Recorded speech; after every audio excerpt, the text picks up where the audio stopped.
Not sure if you knew this, but touchdowns scored are at their lowest since about 7 years ago.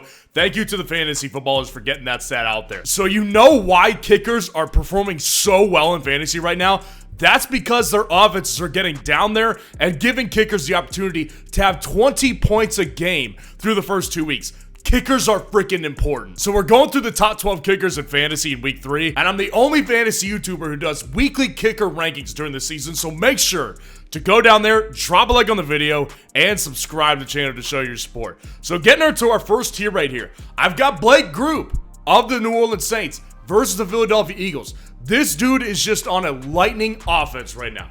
This offense is a lightning rod right now, and the reality is that I think that this Philadelphia matchup is another great one for the New Orleans Saints, because the Philadelphia Eagles defense, if you watch them on Monday night, this defense is not looking as good as I thought they would with Vic Fangio. They look very similar to last year, specifically in the secondary. So I think the way that New Orleans has been playing right now, they're going to continue to get down there. It has a chance to be a major shootout according to the Vegas line right now. So I think Blake Group going to have lots of opportunities to kick not only extra points, but probably a couple field goals on top of that. Now, Ka'imi Fairbairn is, for the third straight week, a top tier kicker in fantasy football. This dude's lighting it up right now.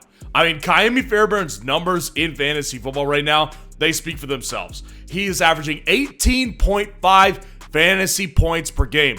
That's your running back one. That's your wide receiver one right there. Ka'imi Fairbairn's been great. He's at the Minnesota Vikings this week, and the reason I like this one is because the matchup is pretty tough. This is not an easy matchup against the Minnesota Vikings defense that has been really stout. Actually, the #1 defense in fantasy this year. So I think that the Texans obviously are good enough offensively where they're going to move the ball. It may look very similar to the Bears game, where they get down there in range plenty of times, and Ka'imi Fairbairn's able to kick some 40 or 50-yard field goals. He's got the leg. He's been great this year. I love Ka'imi Fairbairn right now in fantasy. At number 3, Brandon Aubrey of the Dallas Cowboys taking on the Baltimore Ravens at home this week. Brandon Aubrey is averaging 19 fantasy points per game.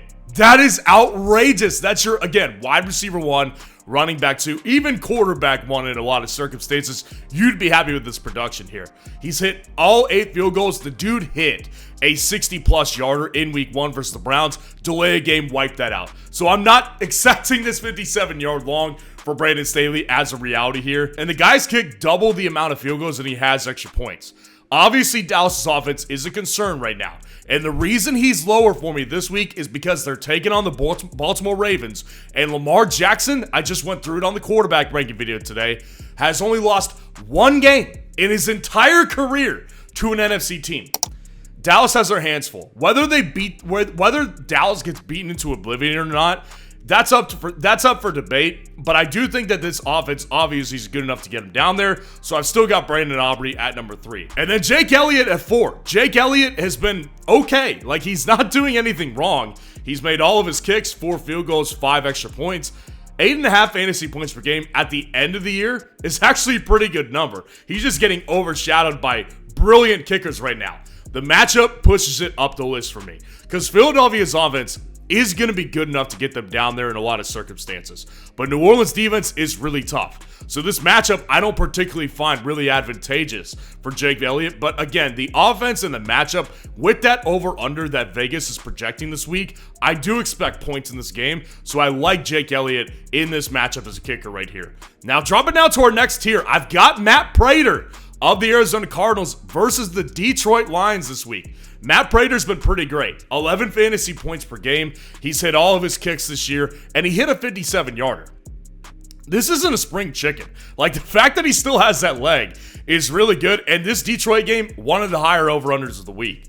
I think there's going to be points flying in this matchup right here. The only question really to me, and why he's actually farther down the list than I would like to put him, is are they just going to be extremely efficient? Like, that's the question. So I think they're going to be really efficient offensively, getting the ball in the end zone, because Detroit's defense has not been particularly great so far in fantasy this year. So I do like Matt Prater again this week.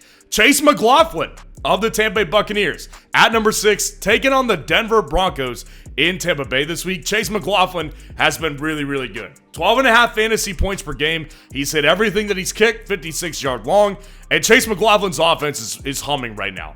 Tampa Bay's offense is moving the football at a really, really good clip.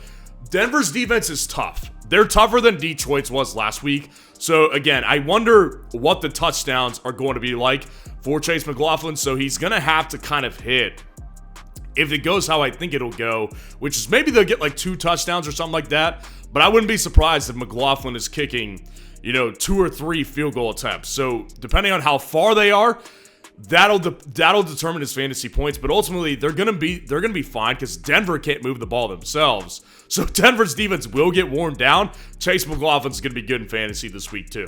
At number 7, rounding out this tier, Cameron Dicker at the Pittsburgh Steelers this week. Love the matchup. Love the matchup versus a tough Pittsburgh Steelers defense. And Dicker himself, been pretty good in fantasy this year. Dicker has been really consistent this year. Like, the Carolina matchup wasn't what I thought it was, probably because they had so much success moving the ball down the field at will. So he's still only averaging 11 fantasy points per game. I think that this week against a tougher defense, they're going to be in more field goal positions here. Now, it is the lowest over-under of the week, so I'm tempering expectations on Cameron Dicker, but I do think ultimately this matchup here is going to provide them enough opportunities to kick field goals because they're still going to be able to move the ball down the field with that effective run game. One thing I am sure of this week, Aaron Rodgers' line on Underdog. Half a yard is his line on Underdog right now, so obviously he's going to get half a yard tonight in this game tonight, so you have limited time to take advantage of it. Use that link in the comments below, and when you use code FFN to sign up for Underdog to take advantage of this line, and you deposit at least $10, they'll match your first deposit 50% up to $1,000 of bonus cash, and you'll be able to take advantage of the free Aaron Rodgers line tonight. Now, dropping down to our next tier right here, I've got Justin Tucker at the Dallas Cowboys this week. Now, listen, Justin Tucker, this is exactly why I'm not big on drafting fantasy kickers. Justin Tucker, if you take, he's been okay, but he has not been nearly as good as the other kickers we went through early on in this video. Justin Tucker's averaging 10.5 fantasy points per game. Again, not bad here. Dude's missed 2 field goal attempts. So he's not exactly looking like the exact same player we're used to with Justin Tucker. So yeah, I've got issues with Justin Tucker, and the Dallas Cowboys matchup, I actually think they're going to be able to move the ball at will, so I think he'll have opportunities. I actually think they're going to be really efficient with all their touchdown attempts, so I think that he may end up kicking like 3 or 4 extra point attempts and maybe a field goal or so. So he's got to be inside the top 10 because of that, but not too sold on the upside here with Justin Tucker this week. At number 9, Harrison Butker at the Atlanta Falcons on Sunday night. Butker's been very similar to Justin Tucker. He's been good, but he hasn't been elite or anything like that. 9 points in week 1, 10 points in week 2, 9.5 fantasy points per game for Harrison Butker. The one thing we know he's good at, the dude is deadly accurate. He really doesn't miss kicks, and nothing has changed. I mean, he's only had to kick a 51-yard long. He's got plenty of leg to do more. So against the Atlanta Falcons on Sunday night, I do think that this is going to be a matchup where Atlanta's defense actually is kind of low-key pretty good. I'll be watching them on a defensive perspective in that game, but obviously with the Chiefs offense, they're going to be able to get down there, but I will say, without a good, reliable run game, I do have worries and issues about this Harrison Butker offense with the Kansas City Chiefs. So I think there could be a lot of field goal opportunities. Butker has opportunity and upside for more, but I'm going to have him down here at number 9 because I do think that they'll be relatively effective getting down there and scoring points on a touchdown level. Now, to round out this tier, Braden Narvison. I think it's his debut on these top 12 rankings of the Green Bay Packers at Tennessee this weekend, taking on the Titans here. Braden Narvison was a lot better than I thought he was going to be last week. Last week against the Tennessee Titans, he had 12 points. This dude had 11 points week 1, 12 in week 2. Narvison's averaging 11.5 fantasy points per game. And he's missed a couple field goals. So that's why I'm kind of not as wild on Narvison this week. And whether or not they have Jordan Love, it's going to affect this outcome, right? Because Tennessee's defense is not bad. They do not have a bad defense by any stretch of the imagination. So I do think that Narvison is going to be in good position because the Green Bay offense, either way, what last week proved us is that whether it is whether it is Malik Willis or whether it's Jordan Love, they'll be able to move the ball. That offense is really good with Matt LaFleur at head coach. So I do ultimately believe that Narveson is going to be a really good kicker either way this week. But with Love, he has more upside, obviously, with that offense. Where there's Malik Willis, they'll be able to move the ball down there, but they will have to punt in some situations more often than Jordan Love. Now, jumping down to our last tier right here. Austin Cybert of the Washington Commanders taking on the Cincinnati Bengals in Cincinnati. Austin Cybert, I don't know if y'all knew this, it was his first week of action last week, and that dude had 22 fantasy points. He was absolutely terrific in fantasy football. He had 7 field goal attempts, made all of them, and he had 0 extra point attempts.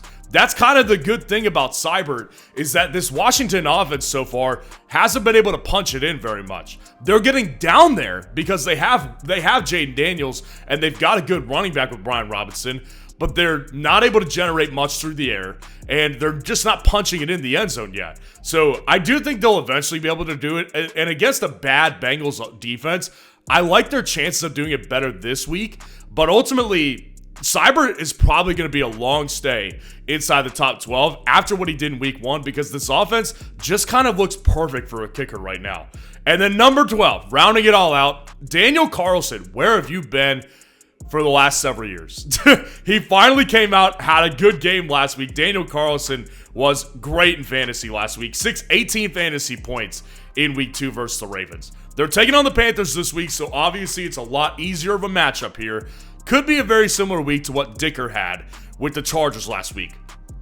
Raiders moved the ball really easily down that Carolina defense here, so I don't really think there's tons of upside as much as there was last week for sure.